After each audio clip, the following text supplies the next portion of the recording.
All right, so here we go. Unit 11 and our author of the week, Rachel Carson. Rachel Carson is often referred to as the mother of the environmental movement. She's a very interesting woman, very knowledgeable in the scientific sense, unlike some of our other authors, and very much piggybacking, I would say, more Aldo Leopold esque in her scientific and environmental disposition. Very, very well known author from the 1960s, and she is most well known for writing Silent Spring. And Silent Spring is, as you know from watching the documentaries, a book that deals with pesticide use and the unintended consequences of pesticide use. So, post World War II, there were a lot of scientific developments going on, and the country was benefiting from all of the R&D, research and development that went into creating all sorts of chemical weapons, explosives, and we had an explosion, sometimes referred to as the Green Revolution, and the use of herbicides, pesticides, and fertilizers, those three in particular, led to substantially increased productivity, agricultural productivity, which also led to a pretty substantial increase in population. So, as we know, going into World War II, we were at about 2 billion people. And as we know by now, we're at 7.5 billion people. And as we talked about very early on in the class, this is a result of excess food. In order for your population size to increase, just based on carrying capacity and some of those really simple ecological concepts that are becoming more well known during this time period, we know that this is a result of more an increase in food production. And so it's interesting to look at all of these developments, whether they be nuclear technology, whether they be fertilizer, herbicide, and pesticide production, chemical production.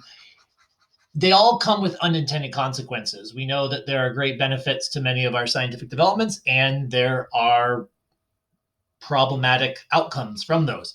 Nobody's going to argue that nuclear technology is a perfectly safe technology, yet at the same time, understanding radiology has led to major breakthroughs in healthcare and cancer treatments. And at the same time, it's given us the nuke. It's not all exactly the same science, but that whole world is complicated things and created benefits and drawbacks all at the same time. Rachel Carson is one of those writers who is going to very much question what's reasonable use of these new technologies and what might be reckless use. And as we know, using DDT for as an insecticide, DDT was ending up in many immeasurable amounts in waterways, lakes, and wells around the country. And it was causing cancer blooms, pretty substantial cancer blooms. And so she, in general, just taking a step back from the pesticide use, as an author, she was very interested in educating the American public about what's going on here. She was very interested in educating the American public about the about science, and so we can call her maybe one of the early popular science writers. And so, a popular science writer is someone who communicates pretty complicated and nuanced science details to the general public. And this has become a growing field because we know sciences are exploding for the last 100 years in terms of major breakthroughs. If we look to World War II, the 1920s to current day, we have had massive breakthroughs in genetics, nuclear, chemical, across the board. And as a general public, it's hard for people to keep up with all of these breakthroughs with a really competent understanding. It used to be in the late 1800s, early 1900s, if you were a well-educated person, you could basically have a pretty comprehensive understanding of all of the sciences. And, you might not be capable of conducting nuanced research, but you were capable of having a pretty comprehensive knowledge base of what was going on in the sciences. Now, fast forward 100 years, you can take someone who's a highly educated geneticist, and they are going to have, very little detailed knowledge of what's going on in some of the other sciences, nuclear physics and genetics, both, groundbreaking, important fields. Those folks are both studying very focused, nuanced topics within their field and may not have a very comprehensive understanding of the other fields. So then those are PhD scientists. You then burrow down into the general public, and the general public, by and large, all of us have massive knowledge gaps, or just a lack of knowledge within these particular fields. So popular science writers are going to start to pop up, and there's David Quammen, and there's a bunch of other ones who will take this science and translate it and simplify it for the general public. And Rachel Carson was obviously one of these early scientists, but she also would become, I would say, not a radical environmentalist, not like Edward Abbey, but a very rational, measured scientist and ecological environmental proponent. And so she has, I gather, over the years, mother of the environmental movement. And so, great author. I encourage you to read her.